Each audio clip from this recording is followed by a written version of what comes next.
Bienvenidos, Pastel y Media. Hoy vamos a hablar de Las Vírgenes Suicidas, una película del 99, por tanto una retrocrítica lo que vamos a hacer. Esta película fue dirigida por Sofía Coppola, fue el debut en la dirección de esta hija se le ha acusado de nepotismo a lo sucedido en torno a Sofía Coppola, pero supongo que yo también, si tuviese una hija, la metería en las 3 entregas del Padrino, como hizo Francis Ford Coppola. Debido a las reacciones respecto a la actuación de la tercera película, esa muerte, ¿no?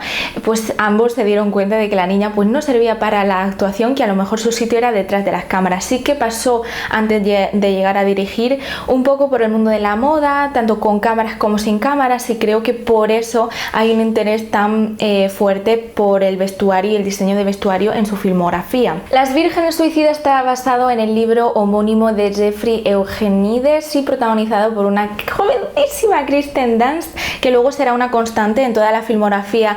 Ella vivió su época dorada en los 2000, tenemos esta película del 99 que fue su debut, pero luego en 2002 o 2003 en Lost in Translation ganó Oscar, me parece. Luego en 2006 con María Antonieta también tuvo un exitazo, creo, respecto a diseño de vestuario, está también maravilloso eso.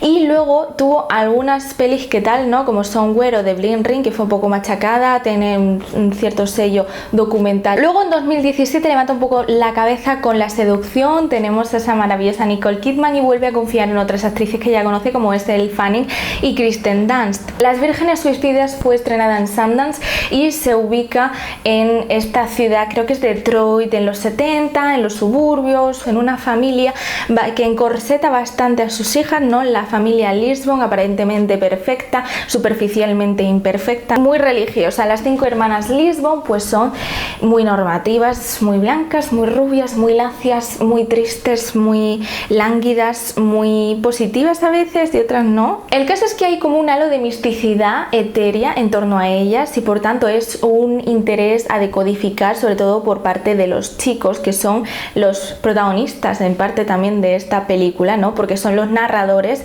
y quienes miran desde donde sucede la película, desde la mirada de estos chicos. La castración de estos padres sucede primero por la vida social, las prohíben salir más allá del instituto, luego le privan de la vida educativa, ¿no? De ir al instituto, y más tarde incluso las atacan sus propiedades, les rompen sus discos, es decir, rompen también su carácter, ¿no? Las hermanas Lisbon tienen unos perfiles muy privilegiados, muy bonitos, muy misteriosos, lánguidos, como he dicho. ¿Necesitáis más adjetivos? Yo creo que no, sois bastante listas, confío en vosotras. Me preocupan algunas ausencias que más tarde explicaré, por supuestísimo, pero que no te guste o despreciar, sobre todo odiar esta expresión de la feminidad, tiene un nombre que empieza por M y no voy a decir cómo continúa porque soy una misteriosa como un personaje de Sofía Coppola. Lo interesante aquí es dónde se ubican estas niñas, sí, en el privilegio, pero ¿dónde? Siempre en un momento transitivo, en un contexto de transición. Por un lado tenemos un compás de espera como es Lost in Translation, tenemos una guerra como es La Seducción, tenemos una revolución como es María Antonieta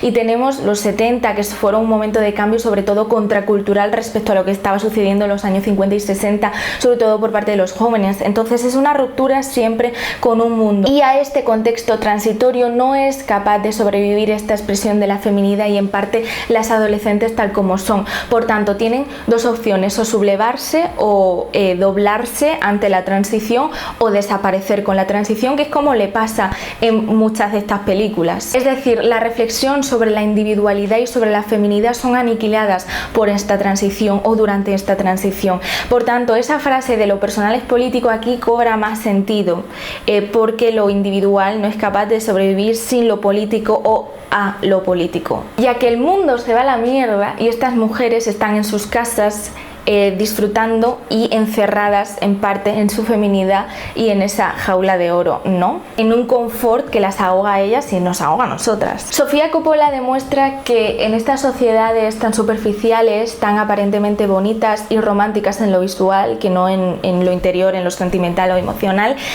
no hay espacio, no hay literalmente margen de maniobra para que una adolescente o una joven se reflexione lo suficiente como para madurar y desarrollarse porque no hay espacio. Ahí es todo tan superficial que no hay fondo como para que haya una mejora y se pueda echar raíz de alguna forma. Es decir, sus películas no son un lugar donde vivir porque no son un lugar para literalmente desarrollarse o echar raíz. Y por eso son chicas adolescentes las protagonistas y por eso su lugar de nacimiento, existencia y finalización es en los 2000. Sofía Coppola en esta película se toma en serio a las adolescentes y a las preocupaciones que ellas tienen y también se interesa por las dinámicas en los grupos no mixtos, en los grupos enteramente femeninos, ¿no? Siendo tan iguales todas estas niñas, porque hasta visten igual, y creo que ese también es el detalle importante, porque en la seducción también visten todas igual, ¿no? Y tienen el mismo pelo y los mismos recogidos, pero aún así encuentran cierta diferencia, sobre todo en cuanto a elecciones y a planteamientos, elecciones de vida, elecciones de sexualidad, de feminidad. Estudia las relaciones entre géneros y también las dinámicas que suceden en estos grupos, no en estas hermandades, en este caso de mujeres con lazos sanguíneos, pero en otros casos pues lazos de convivencia o de trabajo. Y es que muchas veces nos interesa de verdad conocer todas las intimidades de las protagonistas o nos gusta lo que vemos en la superficie. Sofía Coppola tiene una mirada interesante, unos ojos bastante curiosos y privilegiados para mirar al mundo, a sus protagonistas, los silencios, las transiciones, la soledad, las ausencias, la reflexión, el vacío. Son mujeres, mayoritariamente sus protagonistas, que reflexionan sobre su individualidad, sobre su posición, no se interesan tanto en su posición de privilegio, ni en el trabajo, ni en el dinero, esas preocupaciones no las inquietan, son más reflexiones sobre el espíritu, sobre la persona, sobre la autonomía, sobre qué paso quiero dar, ¿no? Podría ser una buena documentalista porque está como muy centrada, obsesionada o le interesa mucho la iluminación, la naturaleza, lo naturalista, que son dos cosas diferentes, y creo que podría hacer buenos documentales. Creo que The Blind Ring tiene bastante de documental. Son personajes que se sienten bastante solos, no estando solos porque están rodeados muchas veces de secundarios. Hay un juego de atmósferas muy interesante en la filmografía de Sofía Coppola, pero en todas las películas, y esa atmósfera consigue llegar a temáticas y hacer ciertas reflexiones sobre la soledad, la vulnerabilidad, los lazos. Sus pelis tienen muy aprendido algo que se dice siempre en guión, que es: no me lo cuentes en un diálogo, enséñamelo en acto, en interpretación.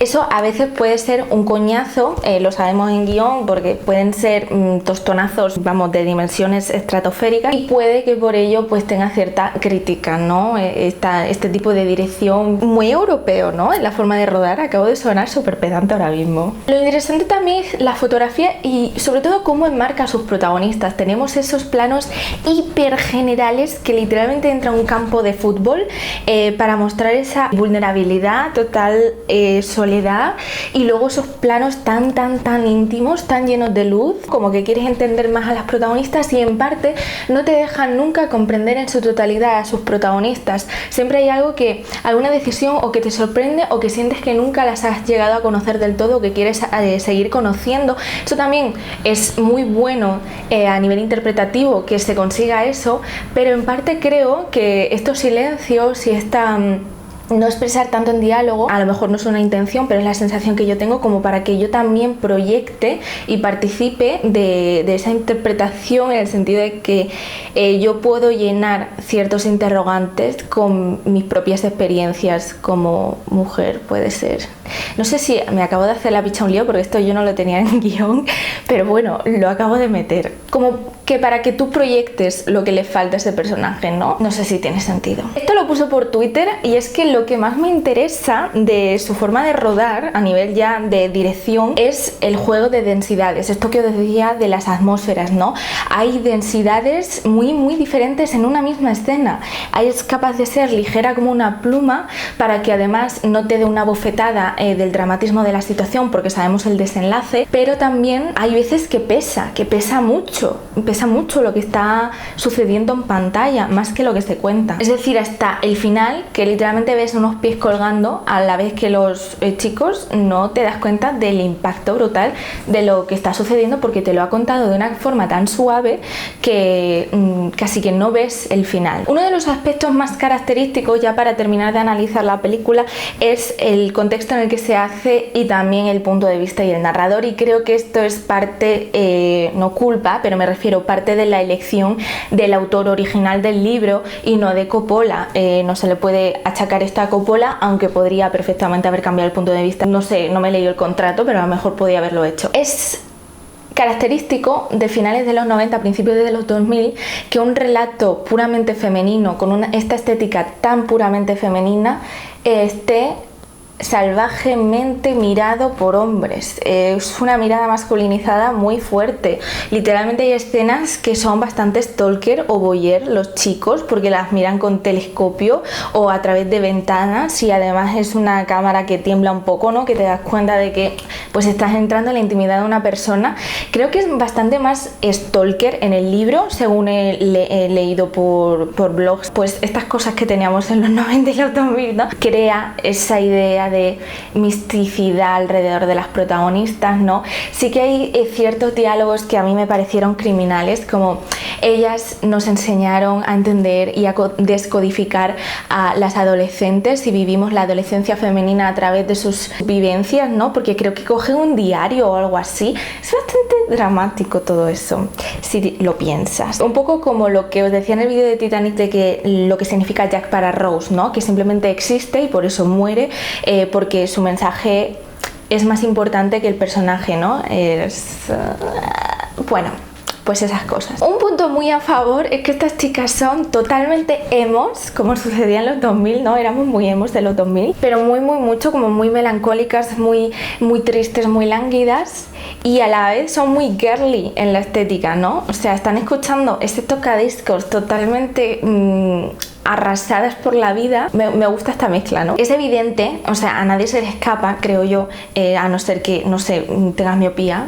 Hay una falta clara de diversidad, no ya racial, no ya de identidad, no ya de género, de alguna forma, sino, por ejemplo, pues eso, gente miope, gente con un kilo de más, o no sé, gente con los dientes diferentes. Los ojos de Coppola son muy buenos para retratar el privilegio, porque creo que nace de él, ¿no?